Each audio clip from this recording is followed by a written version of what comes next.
The government never lies. Who's the government made up of? People. Do people lie? I'm not an anti-government guy. I am a pro-citizen guy. The moment a nation starts to demonize conversations is the beginning of the fall. Seeking truth and knowledge.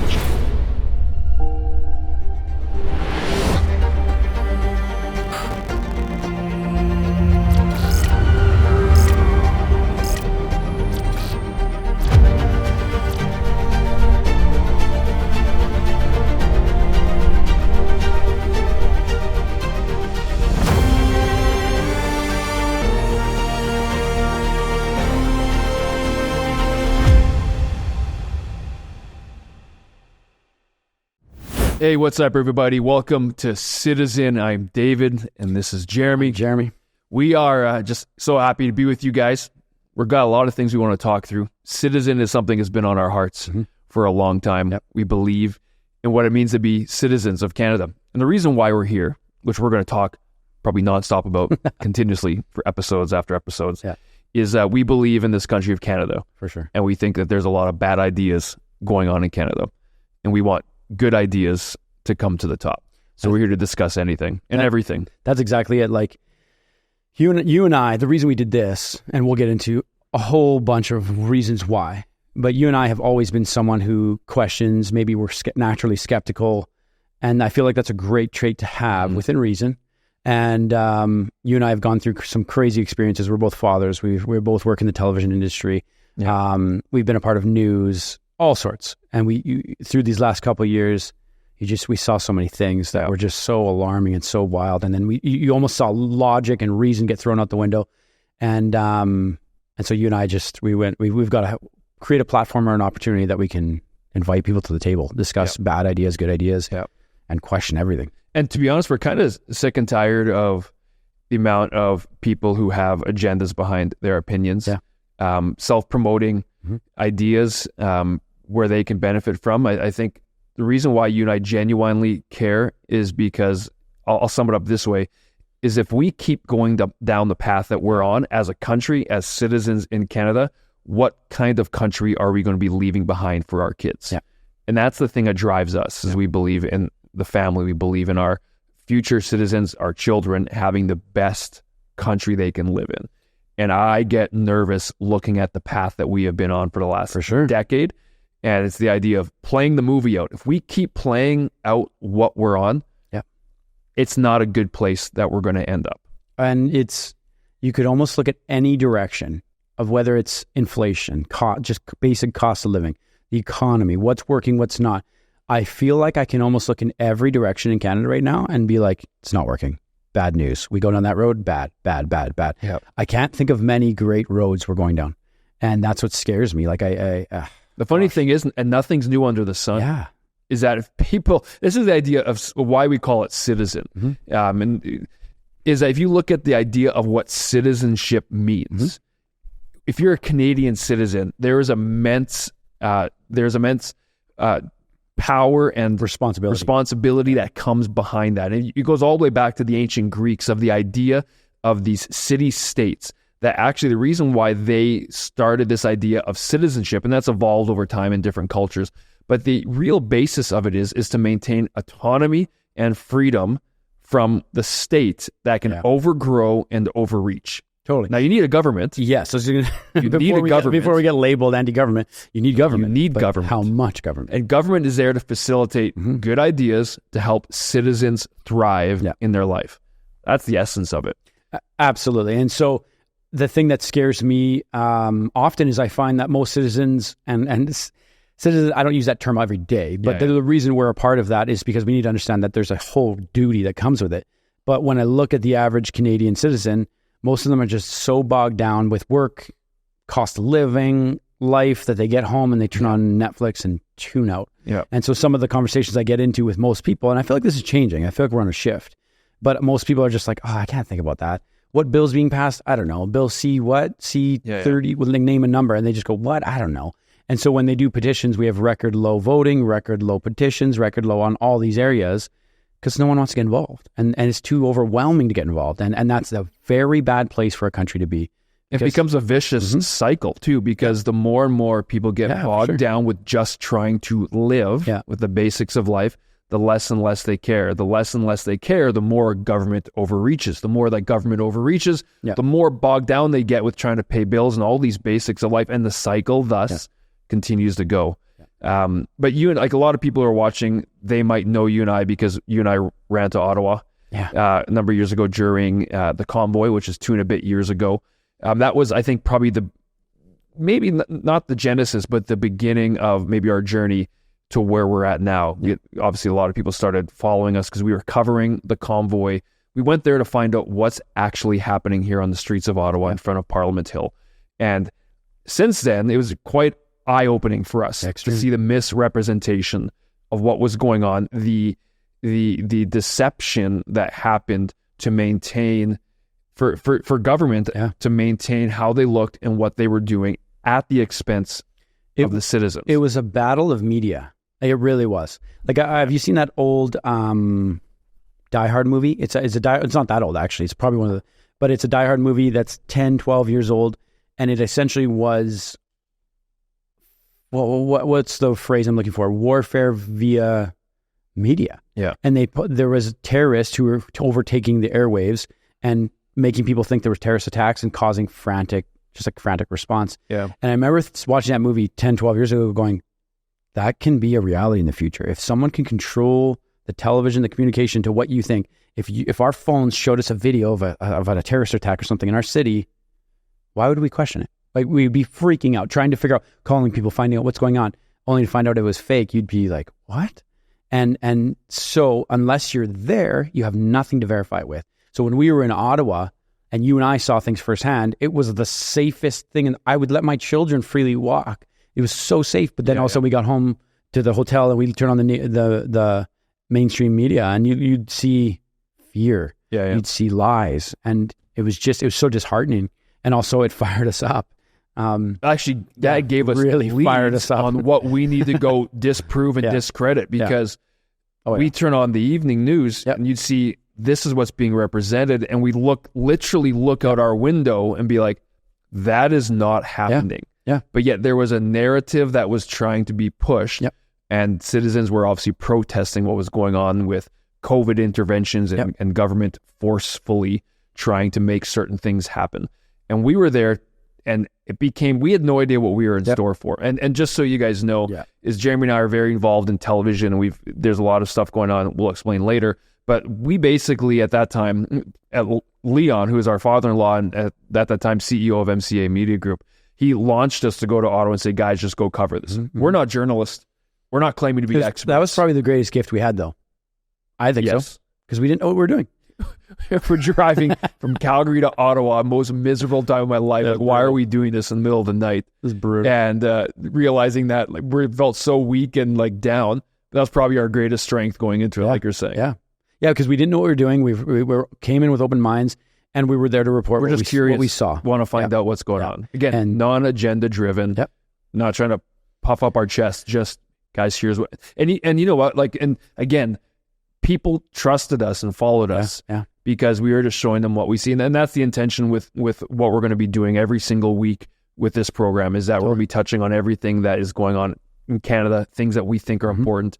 Not claiming to be experts, not always giving a solution, because we don't have everything figured out, but we're there to, if things don't question, if they don't pass the sniff test, okay, this just doesn't seem right, we have to talk about it. And that's the way that countries change. If you're on a path you don't like, the way countries change is when the conversation around the proverbial dinner table changes and shifts, and you ask these questions and you care about what's going on. When that starts to amount to a tipping point, that's when you actually start to see change. Why? Because it enacts and it activates citizens to hold government accountable for their actions. Something I'm extremely grateful for is what we have at our fingertips. You and I both work with 2 TV channels in Canada. You and I are operating in the executive management of these channels. It's incredible to be a part of that. We have this opportunity, but we also run a news wing of the channel with Bridge City News and down in Lethbridge and all sorts of stuff. And so what I love about that, though, is that if something is odd, we have resources and power to go after it, send people, news reporters. We can check things out, and also we can check it out. And some of the stuff that we witnessed, I almost want to give a taste of some of the stuff we saw during the Freedom Convoy that was like just so the people can understand what we witnessed and saw. One of the things I remember seeing was that on the news, it was being reported that all of the rooms of the hotels all around Wellington there and the main area was all being taken up, that there was no room capacity for anyone. But what we saw was that it seems as though the government was buying up the rooms. And so there was that claim. And so that was the claim that was circulating. So what did we do? We had a hotel room right there on the main strip. I went knocking down on every door and never found a single person answering any hotel door. Not one. So we don't have proof showing who bought it out. But what we know is we were saying at the Fairmont and then the Westin, is that there was very little people. The front desk was saying we're at full capacity. We never saw a soul. Hey, remember when we go down to Starbucks at the bottom and be like, "We get a drink? Where is everyone?" Like there's nobody. Even though there's truckers at our doorstep, why is no one in this hotel? We're at full capacity. They'd tell us. I'm like, no, you're not. How are you at full capacity? Who's paying for these rooms? And so we knocked and knocked, never found a soul. But they even tried to kick us out of our own room. And then I had Well, they did at the Fairmont. The Fairmont kicked us out. We got kicked out. And the reason we went there is because it was the closest proximity. Then we went over to the Westin. Then the Westin tried to kick us out. And then I went guns blazing, being like, we are a news agency. We are going to report this. If you are not full and doing this, we booked this room. You can't end our thing short prematurely. Like, I was like, I'm going to go out kicking and screaming. There's no way. We need to be here. This is part of my job. And then they gracefully went, it's not a problem. It's okay. No, I'm glad because we would have been. It would have been hard. We would, but you know what the funny thing is with the convoy? Just relive a couple of those moments. Is if we would have got kicked out. Is that we would have found refuge amongst the people that were there. Because that is what it was like. But I want to go back and touch on something that you said briefly just before the convoy story was. What's at our disposal? We talked about both in the executive management. Well, you're at the helm of MCA Media Group. That is what we're representing. I'm obviously in the executive management and very involved. And essentially, there's resources at our disposal that we've been blessed with to be able to use. And part of this journey we're taking you guys on from when it started in 2020, also with a man by the name of Leon Fontaine, started a program, Return to Reason, just trying to help get different people's opinions out on what's going on so we can be educated. That has led us to this point of what we're running with our program, with just us having a conversation of Citizen, but then other guys who will be joining, is to, that all has led us to this moment to use resources at the disposal to help shift and change Canada into something that we can be confident in, that our kids are going to be able to thrive in. And I think people who are listening, they can resonate with that, is that if you have kids and you ask yourself, am I confident that my children can thrive in Canada when I'm gone, or I'm in 50 years or 40 years or whatever? I don't know how many people can say I'm confident. Are you? I'm not. Me neither. My wife and I will always fight for Canada. We are not, you know what? I don't care what's saying. There are some people who call themselves freedom fighters who have left Canada and they're fighting from the States. In the name of I think that, and maybe they hit their line. I don't want to judge, but I'm kind of judging for sure. but they hit their line of I'm out of here, but yet they're still fighting. Like, I'm not there yet. And I don't believe we'll get there because we're throwing our hat in the ring saying this is our fight. And I believe we need to get so many more Canadian citizens to get there. But my wife and I have had the conversation, at what point do we leave and bring our family somewhere else? We don't have a decisive point yet, but the conversation has started because of stuff that's going on in our country, with laws changing, with the standard of living becoming pretty unaffordable for most people. It's ridiculous. You've got this idea, right? We're in a battle of ideas. There's this horrible ideologies that are, you just do simple historical referencing of other countries who have implemented things that we're trying to implement in our country. It did not work out well for those countries. See, so all those things makes me think, okay, we have to change the direction our country is going. I think it's important. Sorry, I'm going to keep going. Interrupt me whenever you want. But we're also not partisan guys, meaning we're not guys that are loyal, throw on the hat of a certain political party. Totally. That's not us. I want to play devil's advocate there a bit because I can hear the skeptics of that. Obviously, everybody has their natural bend to what they grow up to. We're not ignorant to that. I get that. But if I don't care if whatever party I did vote for, if they go offside, I'm going to question everything about it. And I think you're very similar that way. That's a promise I think we can tell everyone. That's the point. Yeah. Question everything. We think there's a lot of bad ideas Question right now ideas. our current government is doing. Yes. But if there is another government that comes in a year from now, and they have bad ideas that they're doing, that we're going to be just as critical for them, because that's what my point was in terms of we're not partisan. We're not just a right or a left or anything like that. We've got our biases, but our biases are based on ideas that we think make our country better. A system of values. And obviously we will vote in that direction to which party most aligns with the ideas we think work. But one of the things that I think you and I do as much as we can, and I want the future of this show to be as well, is to bring ideas that even oppose our thoughts, our values, and wrestle and go with those ideas. One of my favorite things in the world is to sit next to someone on the plane who does not think like I think. And we question and we wrestle and we find out why and get to the bottom and just go after it. Like it's one of my favorite things to do. I follow people on my social medias that are complete opposite of me so that I can pick their brains and try to study it. Because the moment conversation stops, like Charlie Kirk says this a lot, the moment a nation starts to demonize conversations is the beginning of the fall. Yeah. And we're seeing that. We're seeing that in the US. I feel like a little bit more here than here, where there seems to be a strategy. There seems to be a strategy of shutting down conversations. If they don't agree on this, they're legitimately try to just name call and destroy them because they are a bigoted racist. Like they just kind of throw them in that category. Thus, you can't have a conversation with a bigoted racist. If they're that, how dare you? And you see it all the time. And we can't get there. We must disagree together. And there's also, you look at the gap that's separating, I think, between ideologies, political left, right, that the conversation has been lost because it's almost resorted to this tribalism of, I'm just going to defend my ideas because it's my idea and this is what I think. And we're not open to having that conversation. And to sum up what you said, like it's awesome that you love, and I'm the same way. I want to know what you think and why you think it, because ultimately I want truth to prevail. I don't need my ego to prevail. David does not need to be right. If I'm wrong and there's something that's a truth that can be revealed to me, I'm looking for that truth. So if your point of view points me direction to a better truth, I'm all in. But if we have a conversation and I have a truth that prevails and helps you, and if everyone can have that, otherwise, and this is the problem, we have so many people in Canada, no one is doing it well because they've all become echo chambers. Yes. All you do is you sit around the people that think the same and are probably just as smart as you. So you're like, in terms of, you know the quote of, I don't want to be the smartest person in the room. Like I never want to be the smartest person in the room. I always want to be learning and growing. But we've become such echo chambers that we just repeat the same ideas over and over again and nothing changes because you guys all think the same. You know what I love about you and I think you and I do this the most in our family, but whenever our family does that, you and I always call it out. I love throwing a mind grenade in the middle. A mind grenade, I love that. We should put that on a coffee mug. But seriously, sometimes and people do it without knowing, they'll say, did you guys hear about this? And we'll be like, where's that from?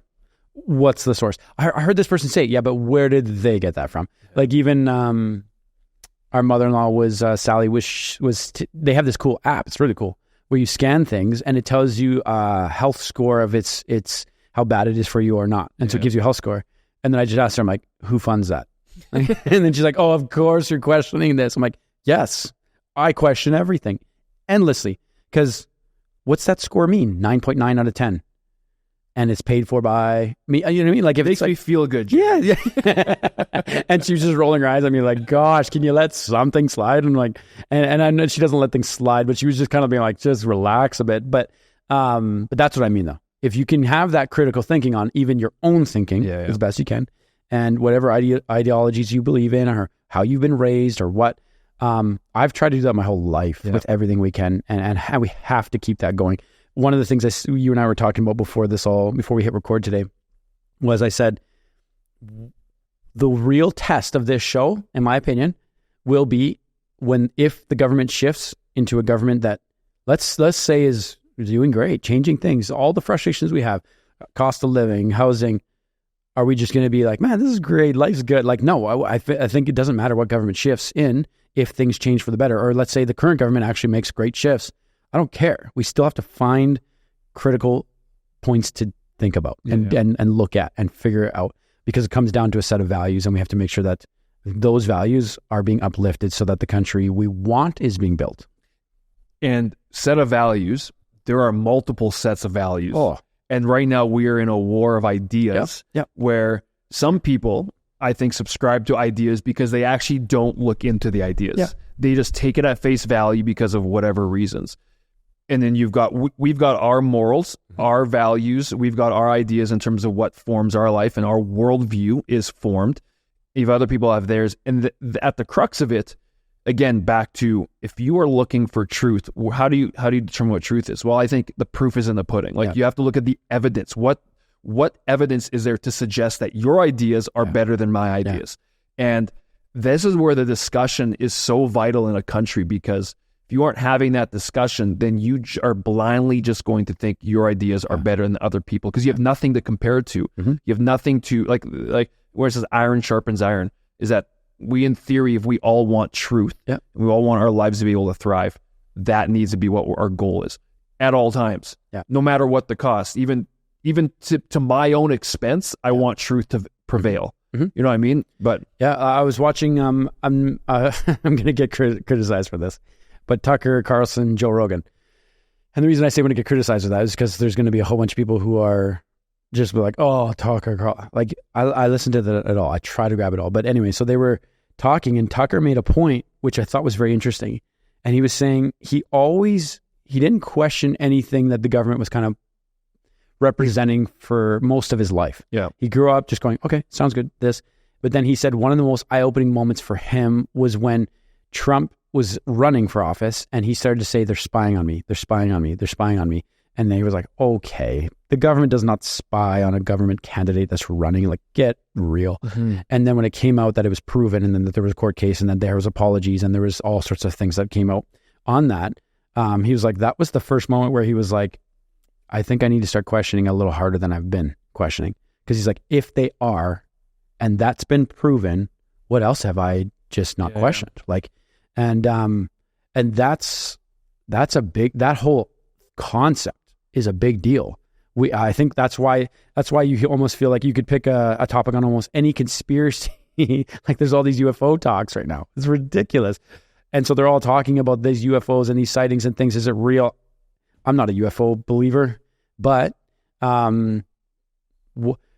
that's just an idea of what have we just understood. Like, for all we know, and they get into this on the show because I'm going to mention this here, is for all we know, the government could actually have just better technology than a traditional flying plane that we have, that people call UFO because it's not the tech we have. You know what I mean? So if you see it, you'd be like, what's going on? And that's what I mean. Just critical thinking, questioning. I don't know. Is it actually an alien? Probably not. But is it a tech that we don't have?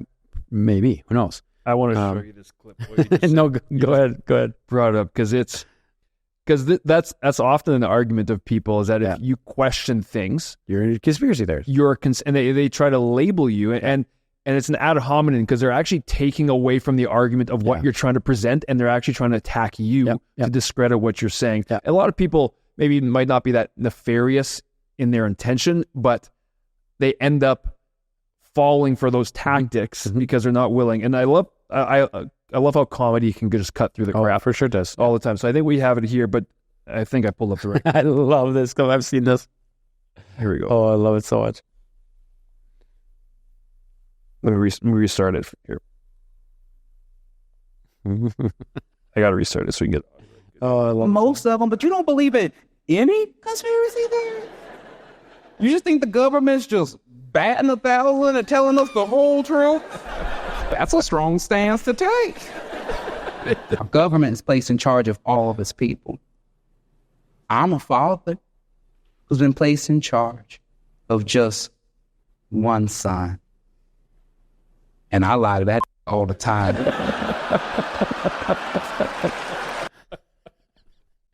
Holy smokes. But yeah, you're right. I think the reason comedy cuts through is because it's based around truth. That's the beautiful thing about comedy. There's a truth foundation. If there was no truth based on what he said, it would not be funny at all. And the way he lays it out is such a true thing. Because if you're calling everyone a conspiracy theorist, you're essentially saying the government never lies. And we have so much. Everything they say, I can trust. Yeah. Yeah. Who's the government made up of? Yeah. People. Do people lie? All the time. Are they power hungry? Yes. To save themselves? Yes, of course. Do I have intention at the time that I've misled to make it better for myself? Of course. Yeah. Yes. Yeah. So I love how that just opens up. It's like, okay, so if you believe the government has never lied, okay, there's something That's wrong there. a But wild even if they stance. could lie, then we start to question based on the ideas to find out what is true. And the point is, again, talking about governance, we believe in government. We believe in good government. We believe government is vital for a country to thrive, but not government run where they control and own and operate everything. That is socialism. Yeah. Moving to the extreme, you go to communism. We believe in a government that is there to facilitate and to protect the rights that we have as citizens. Yep. And guess what? Those rights aren't given to us by the government. Yep. They are given us to us by God. The right to property, the right to liberty, freedom, and the right to our personality, our being of who we are. I was reading an essay last week by a man by the name of Frederick Bastiat, an 1850s political philosopher. And his whole premise, he's got a long premise that anyways, I'll start by saying this. His opening paragraph is talking about how in the 1850s, the law has been converted from being a check and balance for the government to being a tool to use at their disposal to continue what they are aiding to do. Meaning the government can be corrupted, and it's shown that over and over and over. Reason I'm saying this, again, I'm not an anti-government guy. I am a pro-citizen guy. I am a pro-people of the country using their voices, activating themselves to hold governments accountable for what they said they were going to do, because why? We put them there. Well, and that almost full circles back to Ottawa. That is the idea of media accountability, and we have this problem in Canada where the funding is coming from the government to the media, and it's essentially their mouthpiece. And we saw that. We saw it firsthand where there was no accountability. It was exactly what seemed to want to be said. They said Nazi flags. You and I are like, what? Nazi flags in Ottawa? I haven't seen one. This has been the loveliest place ever. You actually walk 50 feet at nighttime and you're getting a dinner plate. We were on the ground 16, 18 hours a day. Every single day. 16 hours a day. Don't want to exaggerate, but 16 hours a day we were on the ground for 2 weeks, 2 weeks straight. Nonstop, every truck, meeting people. They would get together. There was morning prayer groups. There was morning Devo groups. There was praise and worship, literally church services on Sunday on the main stages. Like, this was a safe place. And so when the claims of Nazis comes out, we're going, okay, you and I would literally take notes at night, and we with Paul, who's offset right now, and we'll get more into Paul later. He was a legendary piece about this whole process of going to Ottawa. Legend. Paul the Legend. We need to put him on this wall right here. Paul the Legend, we'll write down. And that's where that phrase comes from. We'll get to that too. Is essentially you and I would make these notes being like, hey, that's a radical claim. We have no evidence for that. Neither do they. But we saw a video shot of a Nazi flag. Okay, then we'll dig into it. And we went and talked and asked and talked and asked and questioned. And there was actually only one individual who saw the flag, who was scared to comment on it because he believed it was a complete setup, which was his claim, that he thought he had a person that they got the flag up, got the shot, put the flag down, tucked it away, ran away. The reason why he said that, because he was parked center of Wellington in front of Parliament Hill at 6 or 7 a.m. or whenever its first light broke. And that was a real moment for me where I was like, there's a guy who's scared to put his name on TV in Canada. That's crazy. That is crazy. I never thought that'd be in Canada. I just really did. And if you look at the purpose of media, the news is that is supposed to be a pillar of our democracy. Yeah. Guess what the job is? To inform the people. The freedom of press to inform the people. But when you have a country the way that we're set up right now, is that, again, I'm not a fan of big government at all. But government has grown so large. Guess who's the largest, or who's been the fastest growing business over the last 6 years? Canadian government. Our Canadian government in terms of employees. Side note. But if you go back and you look at a pillar of our democracy being the media, and in our media landscape,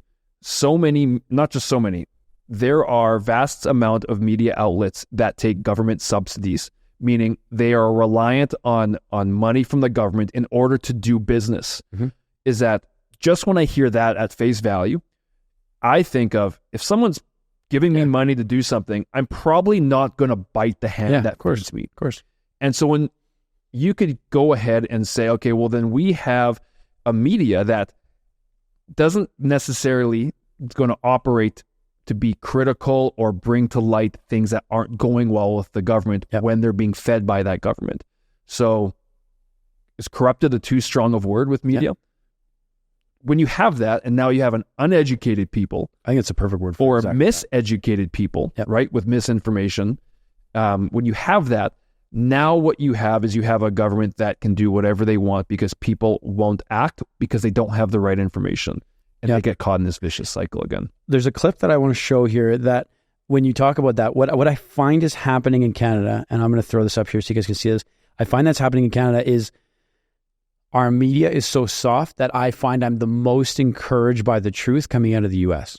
Like, I'll watch guys when Canada comes up on all sorts of shows that they're criticizing us. You can almost, it's refreshing because you go, yeah, it's exactly what we're experiencing. We're the citizens paying the taxes, doing about all these things. And you see these clips and it's exactly that. So I'm going to throw this up here. And this is an amazing clip. It fully encompasses everything we're dealing with. And it's just crazy. So here it is. So I'm just going to refresh it. Last year, Canada added 1.3 million people, which is a lot in 1 year, the equivalent of the U.S. adding 11 million migrants in 1 year. And now they're experiencing a housing crisis even worse than ours. And we're sleeping in tents. The median price of a home here is $346,000. In Canada, converted to U.S. dollars, it's $487,000. If Barbie moved to Winnipeg, she wouldn't be able to afford her dream house, and Ken would be working at Tim Hortons. Boom. Isn't that and there's you could dive into everything he said, every topic, but he is so true. It is scary that the U.S. he's literally citing us as they're almost too far gone. Please save our country. Please wake up to this. This is a giant warning sign. And that's where we're living. It's Canada. And the fact that we've taken in, I could go on so many topics. The 1.9 million migrants. Alberta alone broke 5 million population 2 months ago. 5 million in Alberta. We brought in 100,000 people into Alberta last year alone. We can't sustain this. We are paying the price for this. We are bringing people who are reliant on the healthcare system, not paying taxes because they're dependent. Our healthcare system is the most frustrating it's probably ever been in my lifetime. I've had so many issues with it. I've contemplated flying my son to the U.S. because he had a kidney issue and I couldn't get care. I couldn't get my son to be seen. I was looking at a flight to get him down to the U.S. to get kidney specialists to look at him because they gave me a 6-month waiting list to get his kidney checked out. At the same time, the doctor says to me, if he starts to experience these symptoms, his kidney's failing. So rush to the emerge as fast as you can. What? Like, I was like, you got it. This is my son. Are you kidding? It's just so frustrating. It's wild. A long list of issues it could go all day. Canada is facing, which is derived from bad ideas, bad governance, and not executing well. And that clip, and the funny thing about Bill Maher is he is typically considered what was a liberal. He is socially progressive. I'm not sure where he probably stands fiscally, but probably a bit more progressive on that end. But he is saying now what used to be considered left on the political spectrum is that you can go too far. To quote Gad Saad, is he calls this a mind virus. That, and you look at how far this mind virus can go, where it completely corrupts how you think, to where you are no longer being rational or logical in terms of how things can work. And he's a guy that's like, we'll say openly, even Elon Musk, who's now people consider him a righty, far righty. It's like, no, these guys said my to be partisan, my political party left me behind. They went so far left. I'm standing here and now you're that's how far a government can shift if it's left without the proper checks and balances. And that becomes from lazy citizens. I've been guilty of being a lazy citizen. Yeah, for sure. And I think when you see people who feel left behind, those people tend to be idea-driven people, not just partisan. They're not just one party or another. And I think that's the goal of a good party, is to garner as many good ideas as you can and try and move that way. But if there's no accountability, which we're seeing in Canada, it seems like there seems to be no accountability. It seems as though no matter how many scandals come this way, they bury it, they move it, they change it. There's just no accountability. There's no pain for overstepping or legal oversteps. It just says no follow-up. And it's a very dangerous place to be. And I keep getting this idea that maybe this will be a future political party. The citizens The people. citizens people, or the party of the citizen. Well, what I can promise is that people, when people watch and they tune in, and we are so looking forward to connecting with people when we do lives. If there are things that you hate that we're saying, let us know. Please let us know. I value that so much. Let us know, because I've got no problem saying, I was wrong on that, or that's my opinion, you can have your opinion.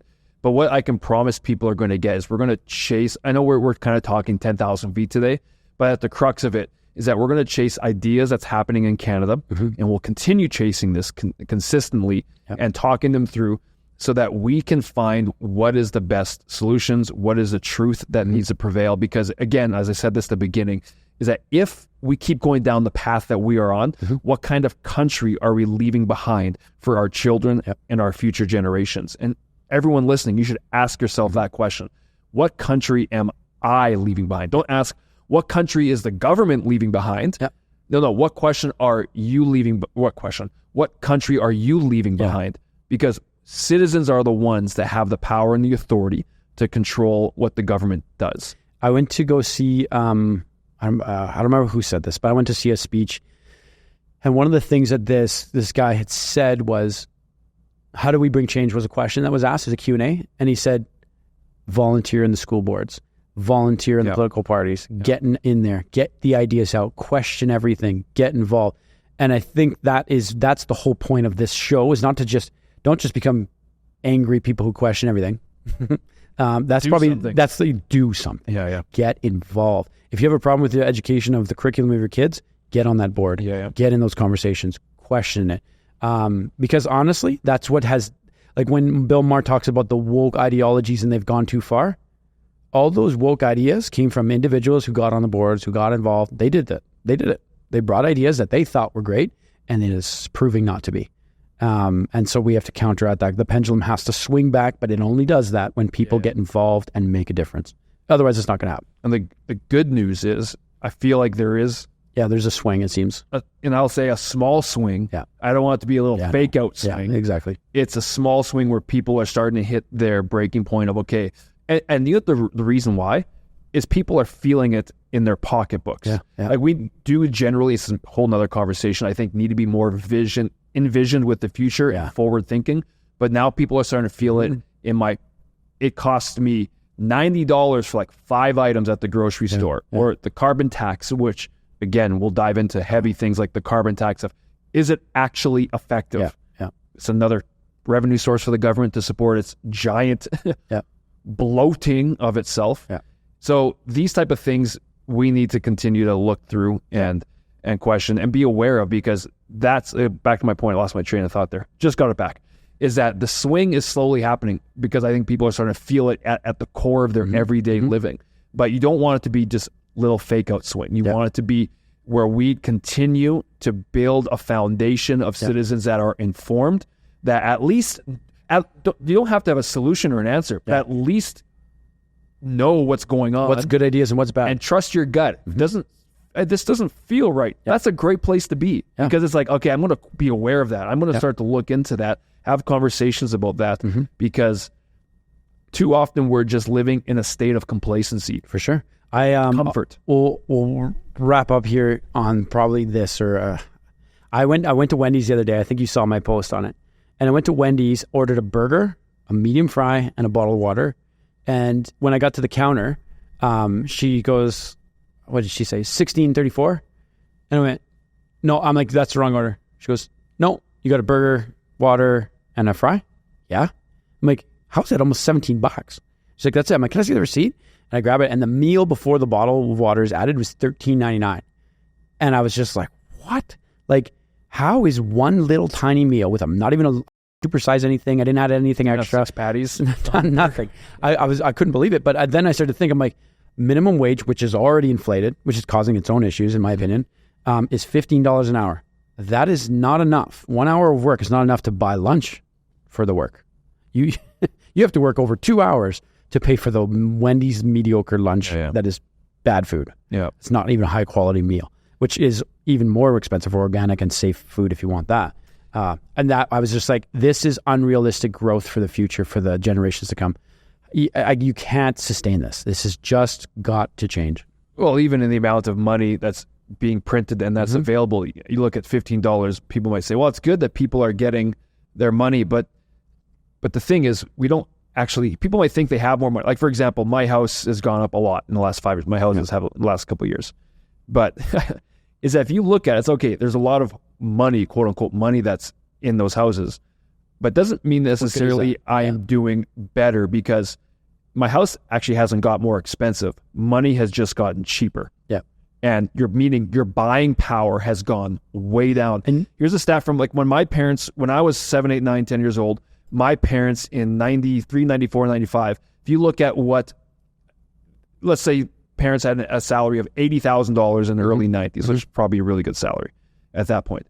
The equivalent of buying power for now, as it was then, is about $245,000 salary. So if you had 80,000 then, that would be equivalent to 240. Yeah. So the lifestyle I lived as a middle class, maybe like lower middle class family in Winnipeg, with I'm assuming, I don't know what they made, but probably around that, is that in order to have the same quality of life that I had as a kid, you got to be making around $230,000, $240,000 household income to have that. So the idea is same level of living, but it costs more. It's just your buying power has gone way down. That's a problem that's started because of bad ideas that's taken time, that our government's been implementing, is that it's just taken time for us to get there, for these bad ideas to take root and actually see it come to fruition. But, and the thing is too, is that there's such a big price to pay for this, more than financial, is it's social, mental, depression. The fallout is huge, and it goes in almost every direction. You see, I think marriage rates are down, divorce rates are up, depression rates are up. Like almost people don't want to have kids. Our kids rate, we're not even replacing ourselves because people think I can't. So the birth rate's declining. It's just unsustainable. And so like your happiness of your population is just declining and declining and declining. And it doesn't make for a great place to live. And that's why, as we started with this, a question that you and I were talking about before we actually started was, who am I more loyal to, this country or my family? Well, you don't even have to answer that question. Of course, it's my family, like to no end. So when do I have to rescue them is a question that as a father, I have to prepare for. I didn't think I'd ever have to do that question in Canada. But it's to the point where if you can't live and you can't put food on the table, like I watched a video the other day of a nurse and she was a nurse and her husband's an engineer. Those are two incredible paying jobs, incredible careers to be sought after, fantastic jobs. And she was crying because they just got paid these great wages, and 5 days after being paid, she's crying on an Instagram live because they have $237 in their bank account and they still have 10 days until payday. And they have $237.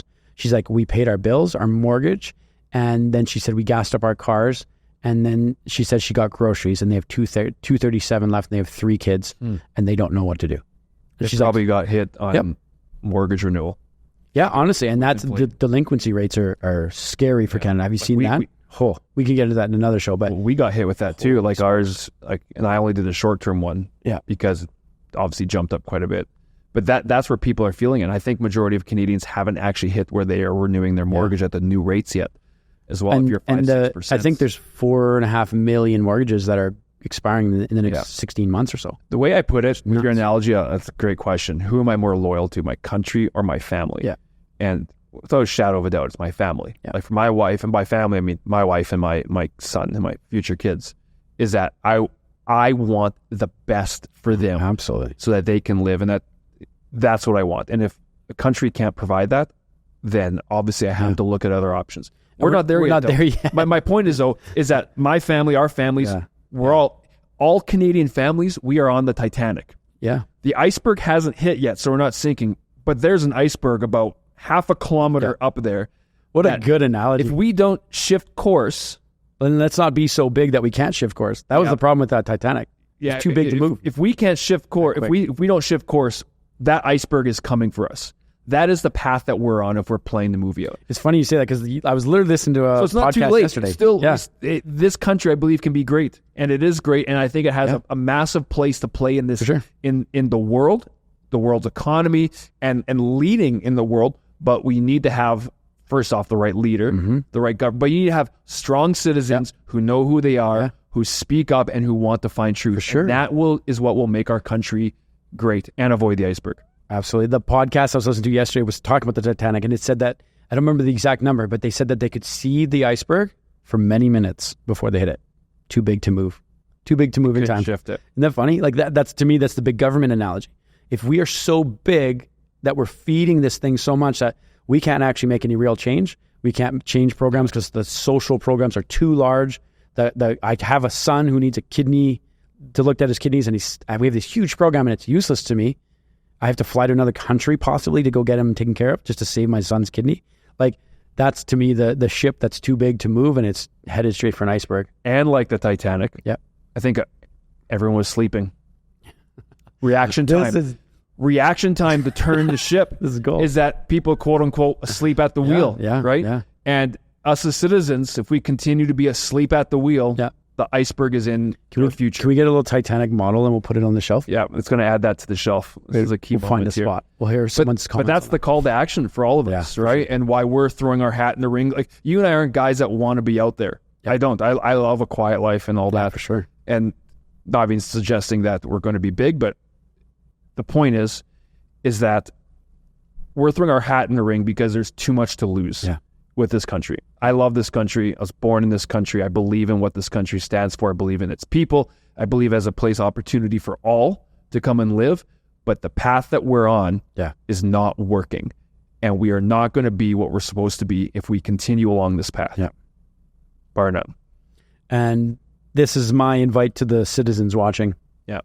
Join us, question us, follow us, share this, and question everything, and also prompt us, push us, bring things up, and we want to invite you guys to the conversation is essentially every single time. Yeah, so that's actually a great point, because you and I can just have a conversation together, and it can do nothing unless people start having the conversation with us. Like, I want to know about bills and laws that are being pushed in people's counties, what they're worried about, what their school boards are doing. Can we bring attention to it? Can we get news coverage on it? Well, absolutely. We have the firepower to pull it off. Let's go for it. Yeah. Like, that's what I want this show to do, is to bring a change in literal counties and school boards and people, and the spotlight people, and find out what great citizens are doing. Yeah. The show goes on. The show does go on. Yes. Let's just tell that real story real quick. That was our motto when you and I and Paul were in Ottawa. Yeah. Is that whenever we felt disheartened, or like we don't want to keep on going, or we're done with this, or on our way, and Paul would go, "The show goes on, boys." We just say it all the time. I literally do this. Show goes on. Let's go. And we get reamped. And remember, on our way up, it's a little quick before we just last story. We got to tell you about Paul. Paul's a great part of this. He came with us to Ottawa. Jeremy and I were driving from Calgary through the night to Winnipeg on the way to Ottawa. Picked up Paul. We pulled into Winnipeg. We were so out of gas, you and I, mentally, physically. Yeah. We did not. We're missing our wives. Only 12-hour drive. We slept. We didn't sleep though. That's why we didn't sleep. We're like, what the heck? My wife is due with our firstborn in a month or 3 weeks. And Paul gets in the car. We're all quiet. There's like no energy. And then Paul sits in the back seat. And then what does he say? "I'm ready to die, boys." Just the way he said it. And he fired us up, though. We got fired up. We were just like, let's go. Because we didn't know where, we were hit the gas and peeled out of Winnipeg. And then we had Ottawa. 31 hours left to drive or something. And that was the kick in the pants that we needed. And then that was our next saying, was "The show goes on." We didn't think "ready to die" would be appropriate for that wall, but maybe it will be someday. I think after a year, people... Yeah, we'll throw it on there eventually. But that's, anyways, all that to say is that's some of the stuff you can expect from us here. Yeah. We do love this country, but we care so much about it that we have to have the conversation. We have to bring things to light. We'll also be bringing the right people on to be able to talk to a lot of these issues so that people know what's going on. But anyways, here's a start to a good journey. Show goes on. Show goes on.